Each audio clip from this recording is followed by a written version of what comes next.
Among the Democratic candidates, Elizabeth Warren has been the one who's proposed the most policy, and the policy is very detailed. Most of it focuses on the financial structure in America and their fiscal policies. That's really what her strong suit is. Now, she has proven herself to be probably the wonkiest candidate thus far. And I do want to draw attention to one of her recent policy proposals that I think is incredibly important. It has to do with affordable housing. We have a huge problem with affordable housing in the United States right now. Elizabeth Warren has been focusing on it, and here are the details of the legislation she is proposing. Warren's bill directly addresses the underlying cause of the affordable housing crisis, the severe shortage of affordable rental homes for people with the lowest incomes, through a robust $450 billion investment over 10 years in the National Housing Trust Fund. Okay, so let's stop right there. This has been an argument that I have been skeptical about. And the argument is, we need to build more housing. We need to build more housing. The reason why I've been skeptical about it is because the solutions that I've seen from other lawmakers has been, look at these great, developers. Let's allow these developers to buy land and build housing. But oftentimes these developers have no interest in affordable housing. They might want the government contracts, but they want to turn a profit. And so there's usually something baked in that screws the American people over. And I've seen it happen over and over and over again, especially in Los Angeles.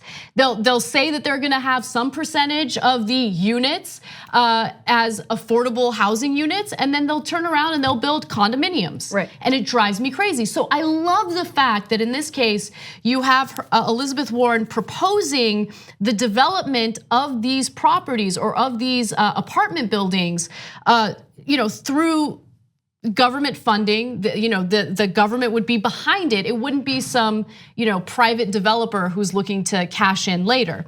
Also, the entire bill is paid for by restoring the estate tax on America's wealthiest families to President George W. Bush era levels and instituting more progressive rates above those thresholds. Yeah. So there are other things that she's doing with housing that I'll get to in just a second, but I wanted to get your ladies' thoughts on it. I mean, I think you're absolutely right that this is so many thoughts, but it is important. This is a great way. Elizabeth Warren is so good at saying, here's my proposal. It's super concrete. I'm a progressive and I believe we need to rein in unfettered capitalism and essentially the 1% getting away with whatever it wants. Here's how I'm gonna do it. I'm gonna reinstate this tax. She's so concrete and I love that about her.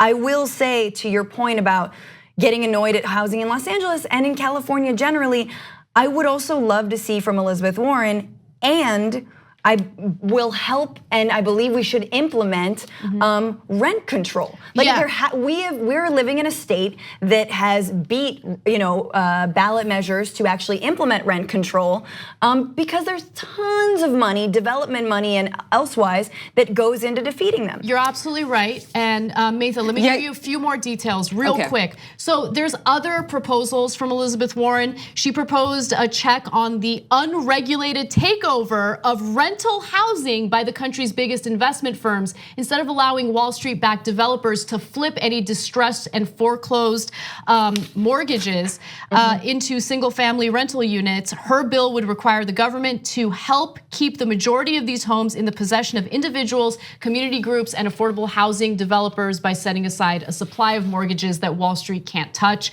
We have limited time, Maytha, but your thoughts. So I just want to say that I think there are two things that are really important that Warren is doing that distinguishes her, is pushing the rest of the candidates around this discussion, which is that she's saying that the markets are a public institution and that we have to use the state to intervene, to regulate them.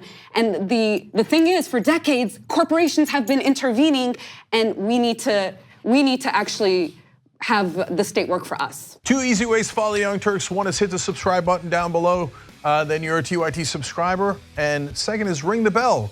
And when you do that on YouTube, you're notified of our videos.